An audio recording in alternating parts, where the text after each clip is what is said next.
right, so the rest of the energy set lesson is about motion energy, right? So John has the Newton's cradle, which shows that for every action, there's an equal and opposite action. Just give one example, Jay. Okay.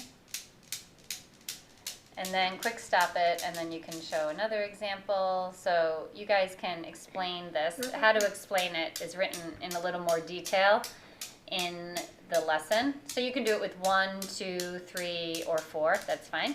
Okay, and then we have a half a popper, right? So these are those poppers where you just invert them. And that one has like a handle, so you have to actually drop it. And then it pops right up in the air. It pops up that fast.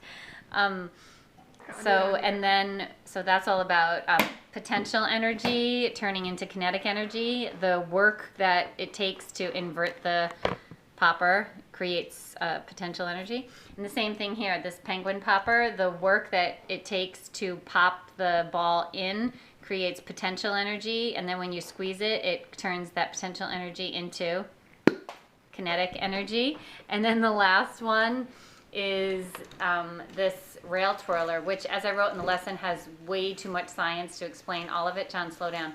But if you just kind of show how, John, stop. If you just show how there's like potential energy when it's at the top, and then it goes all the way down into kinetic energy as it moves.